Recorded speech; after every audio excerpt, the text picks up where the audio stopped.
जब ये शरीर छोड़कर जाता है तो परमात्मा के दरबार में जब इससे अकाउंट लिया जाता है तो ये क्या कहता है, भगवान मेरे को पता नहीं लगा,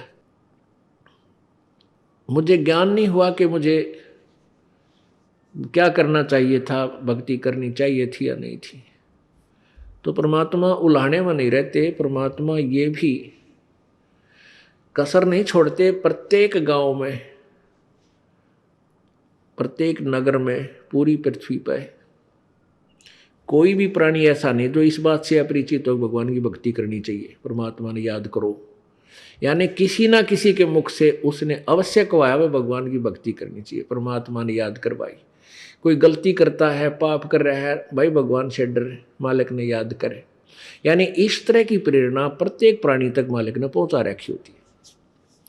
फिर दूसरा ये होता है, जैसे आप जी गए हुए हो, आप प्रत्येक भाई को, बहन को, मित्र को, सहेली को, कोई रिलेटिव है, संबंधी, उनसे अवश्य ये चर्चा करते हो कि भगवान की भक्ति करो और भक्ति का मार्ग ये है, वो भक्ति का साधना ठीक नहीं है। तो भले ही वो नहीं मान रहे हैं तो उनका दुर्भाग्य है। जब वो सच्चे दरबार में जाकर खड़े होंगे उनका कोई पुण्य उनके साथ होगा नहीं, क्योंकि भक्ति शास्त्र विरुद्ध है।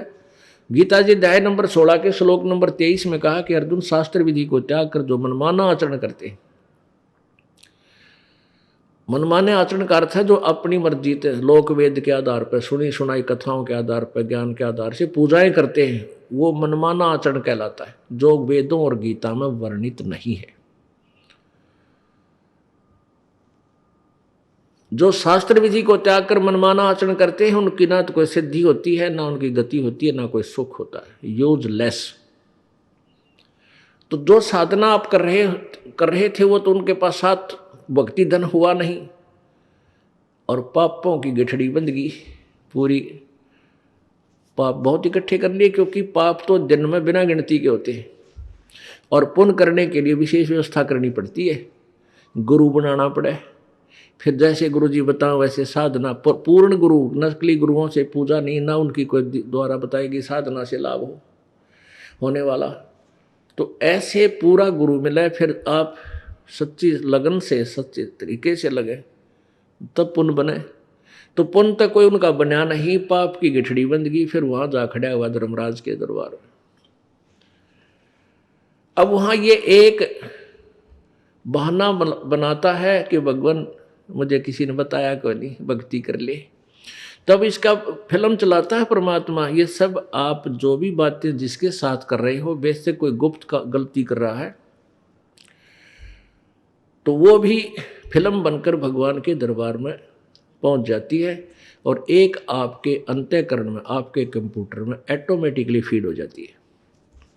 तो जब ये वहां खड़ा होकर ये झूठ बोलता है, बहाना बनाता है, तो परमात्मा इसके कंप्यूटर से जो वहाँ भगवान के दरबार में इसके नंबर का है ऑन कर देता है कि ले देख, ये भक्त तुझे क्या कह रहा है, ये बहन तुझे क्या कह रही है कि भक्ति कर ले, तू क्या कह रहा है, फिर देखेंगे किसने देखा है। ईब के भक्ति करने का टाइम से, बुढ़ा होकर भक्ति करूंगा। और भक्ति तने करी नहीं, बकवाद करता रहा।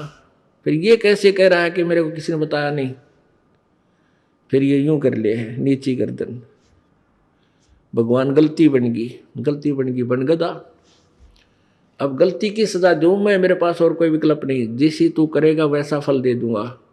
तेरा पुण्य होता तो स्वर्ग भेज दूं, हो देवता बना दूं, पुण्य नहीं है तो बन गदा।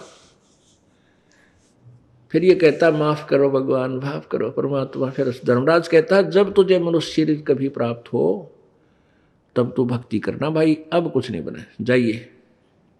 तो जब ये माँ के गर्भ में वहां से जब ये मानव शरीर प्राप्त करके चलता है, वहां के जो देव पुरुष हैं वो भी कहते हैं इस आत्मा को कि भाई तेरा दाव लग गया और ये मनुष्य शरीर बार बार नहीं मिलता, पूरे संत की तलाश करिए। देवता भी पछता रहे हैं कि हमने तो गलती कर दी, हमें भी संत पूरा नहीं मिला, हमारी भी जन्म मृत्यु होगी और कभी मनुष्य शरीर मिलेगा तो पूरे संत ने ढूंढाएंगे भाई।